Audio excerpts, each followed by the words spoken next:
I think Georgia than Alabama. Tony, I think you have it. I think Alabama is going to meet Georgia in the SEC title game, and Georgia will win it. Okay. That's the way I see it breaking down. I see it the opposite.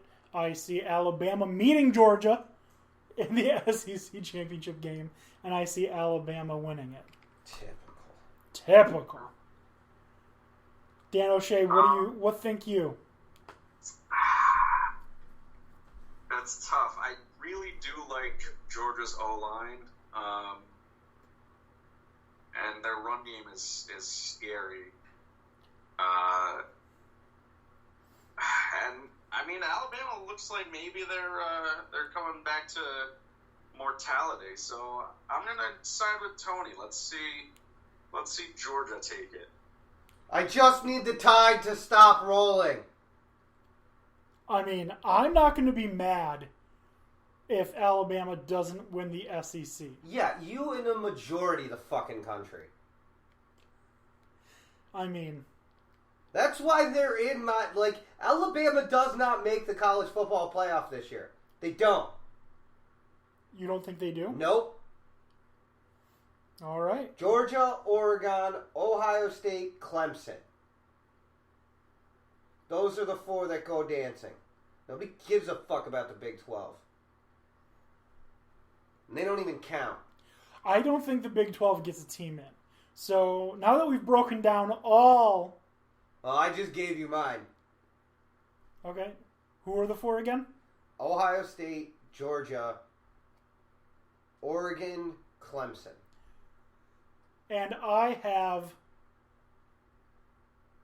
Utah, Ohio State, Alabama, Georgia. Because I think Iowa State's going to win the Big 12. They're not getting into the playoff. And I have Syracuse winning the ACC. So wait, who you said Georgia, Alabama? Georgia and Alabama are both going to be in. Utah wins the Pac-12, and Ohio State wins the Big 10. All right, well, you're half right. I mean, we'll see. It's going to end up being like some crazy shit like Texas and Oklahoma both get in. Alabama and Georgia are both out because fucking South Carolina ran the table. Yeah, fucking Air Force is in somehow. Yeah, Air Force goes undefeated, beating every team by like 38. And because of the programming reasons, Notre Dame somehow gets a bye. Yeah, Notre Dame doesn't even have to play a game when they're in. Yeah. They Somehow we just added a fifth team to the playoff. That everybody's got to go through the bracket and then they get to face Notre Dame because why not? Seems like something the NCAA would do. I'm sorry, Dan O'Shea, give us your four. So I was responding to our a question from our league mates. What was the question?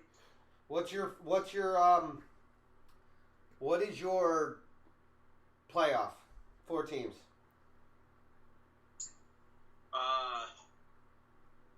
What did I say? I think it's gonna be Oregon because hell yeah.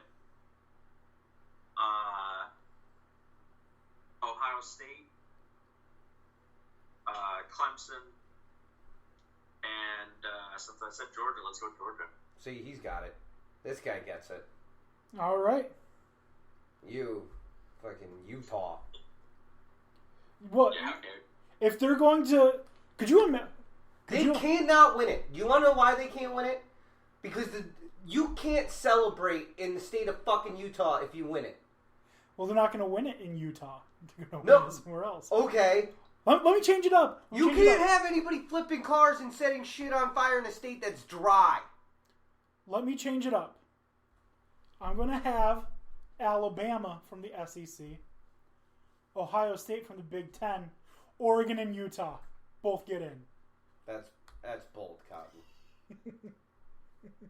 All right, we are drafting in 20 minutes, and I do not like this. We're using Sleeper. This is the first time I've ever used it.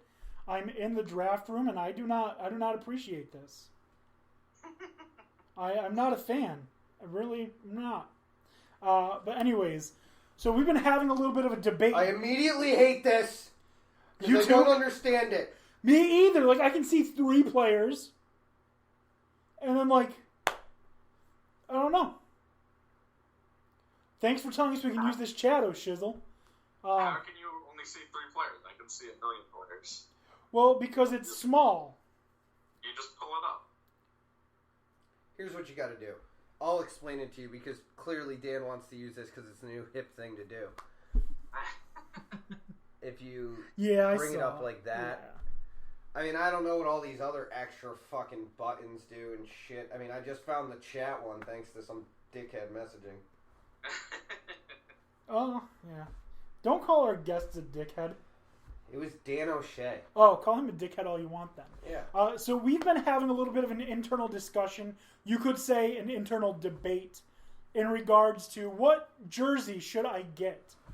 And I've made my decision. Davante Adams is projected at the 7th overall pick. Who the fuck made... What is this made by the same children that put teams into divisions? Probably. Davante Adams is always a stud, though, in fantasy. Yeah, but Davante Adams... You know what? I'm just going to shut up because hopefully some people are stupid enough to go with whatever this stupid app suggestion is. Christian McCaffrey is second. You know this is PPR, right? Yeah, So this is like the official fantasy app of Juju Smith-Schuster. I say harumph, good sir. Oh, God. But anyways, so... I'm sorry, I've been watching a lot of Rick and Morty. I want to make sure I'm all caught up for the new season when it comes out. Getting back to my discussion. I finally settled on the jersey I'm going to get. And it is the blue Jalen Smith jersey. Well, at least you know he's going to be there for a while. Hell yeah, after he signed that deal, hell yeah he is. Dude got paid.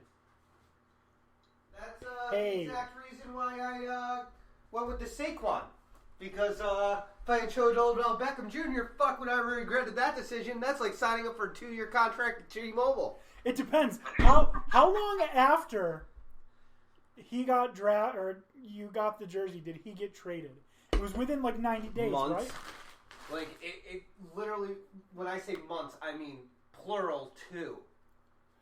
If you buy a jersey through Fanatics and that player gets traded or cut within the first 90 days, they will let you keep the jersey and they will give you a refund. You know what? That's pretty huge. That is awesome. And I'm glad that Fanatics does that. Now, that being said, now what did you say? If they get traded or what? If they get traded or cut in the first 90 days. Okay. That's pretty awesome. That being said, you can't buy anything off Fanatics without receiving 3 emails a day at least. I do. They do not cover things like name change, number change, a free agent player signing with another team. Oh, they won't cover you if fucking Chad Ochocinco decides to become a dick? Or Ron Artest going to Meta World Peace. And change his name. I'm surprised he didn't, like, Prince it at some point. He's like, I'm just going to go with a symbol, guys. Could you imagine if he just had on the back of his jersey the nameplate just said 8-5? Like it was just an 8 and a 5. Dude, knowing him, he would change his name to just the ampersand. Okay? That's all it would be. It'd be like, ampersand, touchdown, 15 yards. Or just like nothing. Touchdown. Yeah. What a great catch. Oh, Andy Dalton. It's one of the best. Andy Dalton over the middle and caught by ampersand for 15. Caught by for 23 yards for a touchdown.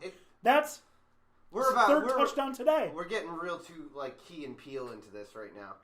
Maybe we should write to them and be like, hey, use this skit and just give us a couple thousand. They don't make that anymore. And furthermore, what is it? Peele? Peele's not doing anything but directing after he hit 2 home runs with his movies. His first movie was just so fucking good. Yeah, but you also know he's producing and directing some of the new Twilight Zone that's coming out? Yeah. Yeah. No, he's the he one that definitely should be doing it. And he's writing. Good. Isn't he the host? Yeah. He's like, do it all. He's doing it all. He's killing it. He is. The same way Ray Lewis was. I wouldn't say the same way, but they both were killing it in their own way.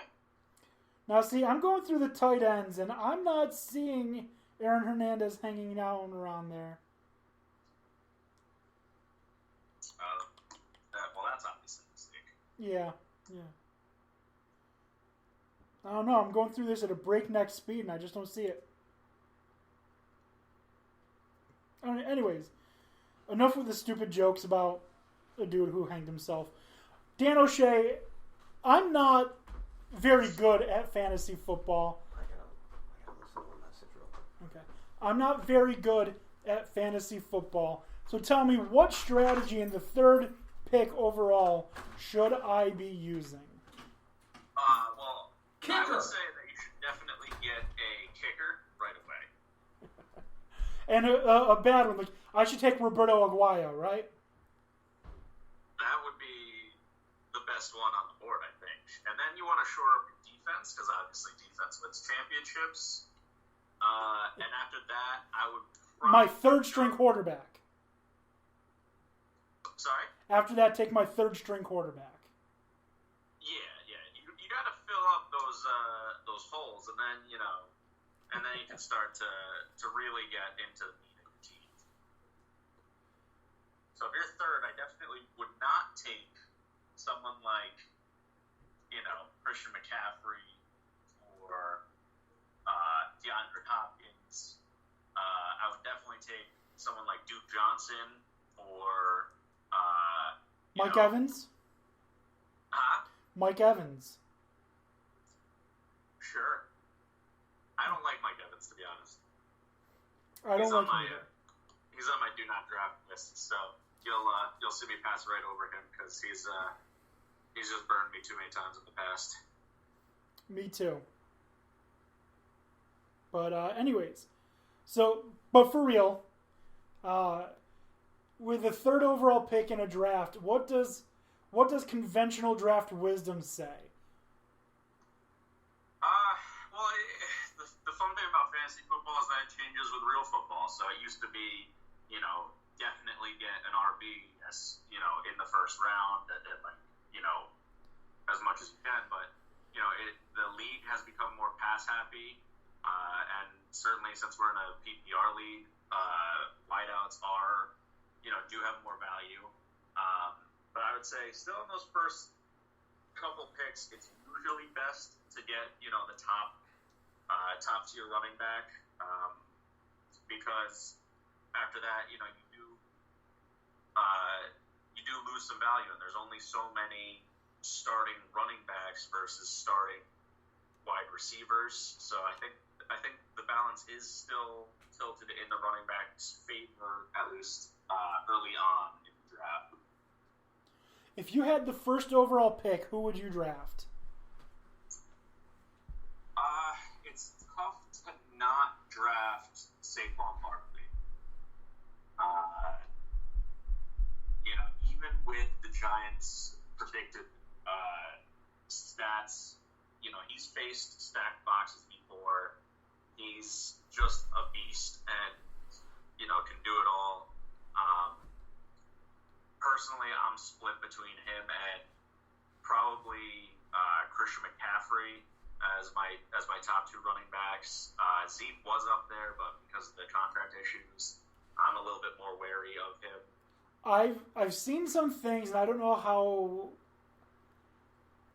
good or how reliable this is, because I saw the one thing earlier today that said that deal was definitely done. They're just waiting to announce it. That there should be a deal in place by Monday for Ezekiel Elliott with the Cowboys, and obviously, more people think that Zeke is more important to the success of the Cowboys than Dak, so Zeke should get paid before Dak. However, there are arguments for and against that. The big argument being last year Le'Veon Bell not playing for the Steelers, and James Conner had better numbers on what is commonly thought to be a worse team. So, is running back so vitally important to the success of a team? I don't know. But supposedly should be a deal done by Monday. Not my words.